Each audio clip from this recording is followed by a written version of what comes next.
Ako ay minsan lamang umibig. At kung walang pag-ibig, ako ay hindi magiging kanino man.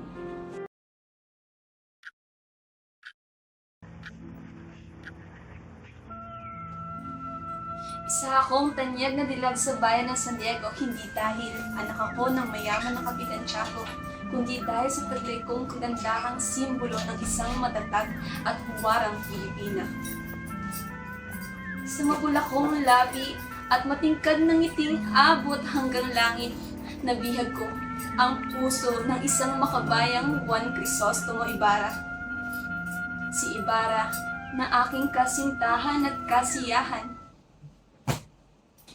Bakit agad na pinaratangang ex-komulgado ng simbahang katoliko? Linares. Alfonso Linares de Espadana. Iyan ang ngalan ng nais nilang ipakasal sa akin, ngunit sino naman ang nais ikasal sa taong hindi naman isinisigaw ng iyong puso? Isang malaking kalapastanganan nito sa pinakamamahal kong nobyo. Nais ko lamang na maging tapat sa aking nararamdaman.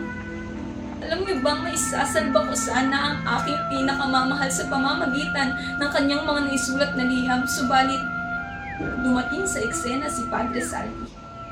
Ang magaling na paring nagtangkang isiwalat sa madla ang katotohanang ako ay bunga ng pangwawalang hiya ni Padre Damaso sa aking pinakamamahal na ina.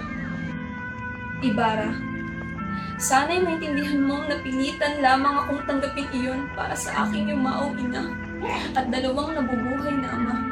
Napilitan akong umuo, ngunit ano itong balita kung ikaw ay wala na?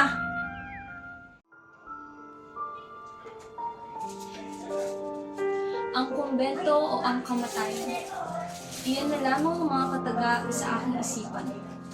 Mahirap pumili kung ikaw ay nasa pagitan ng dalawang mahirap na pagpipilian. Maniwala kayo. Wagas ang aking pagnanais at pag-ibig na tangan sa aking katipang si Ibarra. Sadya lamang na mapaglaro ang tadhana dahil kami ay isinidlak ng lipunan sa 1,000 at isang pagdurusa. Minarapat ko ang lisanin ng nakasanayang daigdig at dito sa kumbento, ninais na mamumuhay ng payapa. Hindi ako'y pinanganak para ipakasal kay Kristo, oo, ngunit mas pipiliin ko pang maging mongha kaysa pilit na matutuhang mahalin ang Linares na nais ninyong maging aking kaisang dibdib. Ang mamuhay sa kumbento at maging madre kaysa mabuhay sa lungkot at tuluyang mamatay.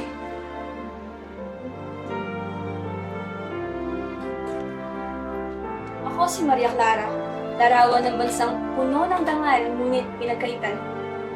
Simbolo ng malungkot na estado ng Pilipinas dulot ng hindi makatarungang pamamahala ng mga Espanyol at kabiguan ng mga Pilipino.